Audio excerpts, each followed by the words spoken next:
Today we're going to look at some of the gadgets used in Recon class that I didn't cover in previous video. First, we're going to look at lasers designating targets. These tools help you mark land and air-based targets so that your teammates can lock onto them with their rockets and take them down.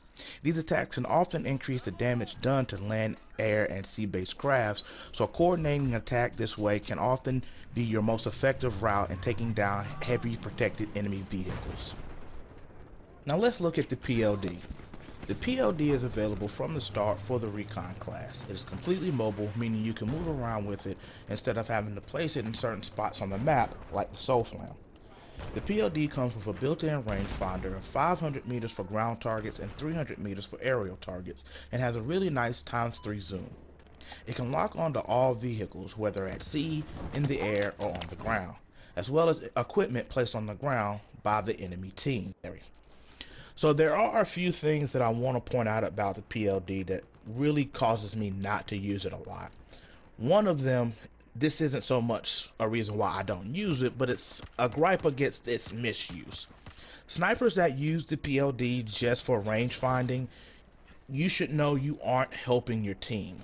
Sure, you're getting a lot of sniping kills, but if you're not pointing out enemy tanks, you're not helping your team do whatever objective it is that they're trying to do. Now, if you're just using it for team deathmatch, that's great, but for capture the flag, conquest, rush, you might want to think more about its total functionality as opposed to its individual usage just for you. The other problem I have with the PLD is that when you're locked onto a target, you are giving away your general location. So when you do that, you need to know that you should be mobile or in good cover so that when they start firing in that direction, they aren't immediately hitting you.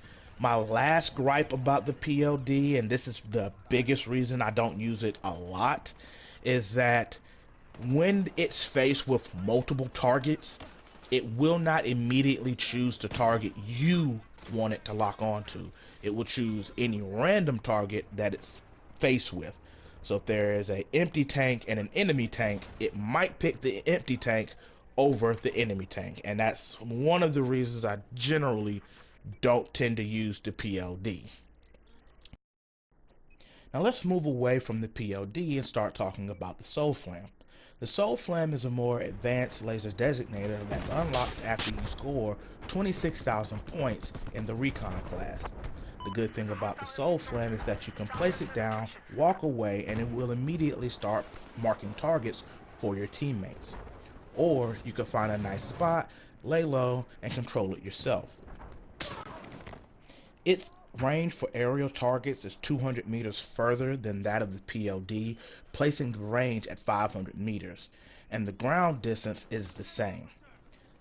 There is only one bad thing I have to say about the SalemXT, is that when it's locked onto a target, it does give away its location, but in addition to that, it has a bright red light that also makes it easier for the tanks to see and fire upon. Other than that, if you can find a good location to set it down in, I would suggest using it as much as you can. Personally, would I choose the PLD over the SalemXT? Probably, but that's just because the PLD to me has more versatility than the SalemXT. But again, if you can find a good use for it, go ahead, use the SalemXT.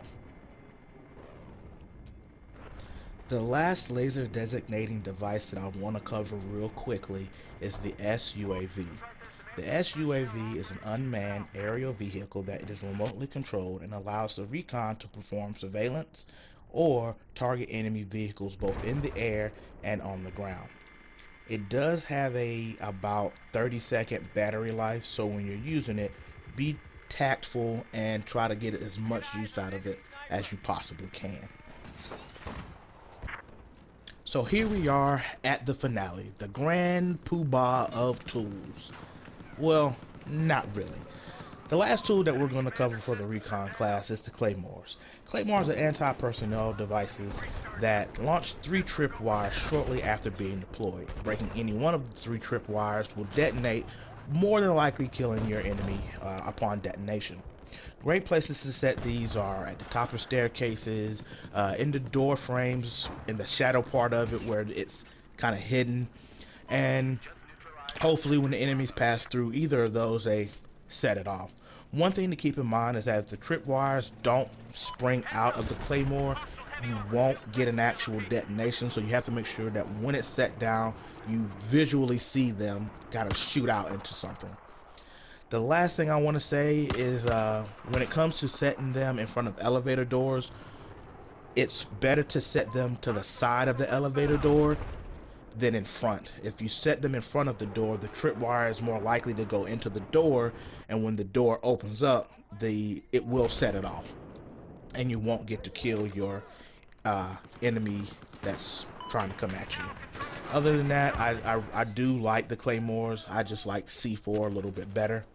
I tend to use the claymores when I'm using my enemy spotting devices like the MAV or the tugs. If I set the tugs on my left, I normally set my claymore to the right. That way I have two ways of locating enemies. Normally I tend to set the claymores in spots where people are going to walk through a lot, where there's heavy enemy flow, or if there's just one path I'm trying to block off, but I don't want to focused fire at that one location, so I use the claymores to say, hey, there's an enemy over there.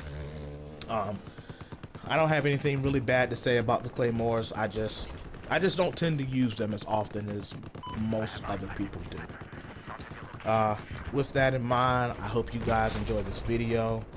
I will be changing up my tactics a little bit. I will still be doing the battlefield informational guides and on Fridays, and then on Thursdays I'm going to be uploading DCUO content that will be probably some gameplay footage of arenas, gameplay footage of legends, and then probably some duos, maybe some raids and alerts, but I'm not going to focus on that too much right now since I'm waiting on the next DLC that's going to bring a new raid out, or maybe the survival mode. But yeah, I hope you guys enjoy this video. Please give it a thumbs up. Please leave a comment, and if you haven't already, subscribe to the channel, tell your friends, tell your family, and continue the support. This is SalemXT, Big Guy Gaming, and I'll just leave you here with some extra footage of Battlefield Hardline mode. I hope you enjoy your day, and as always, take care. We now control objective Echo.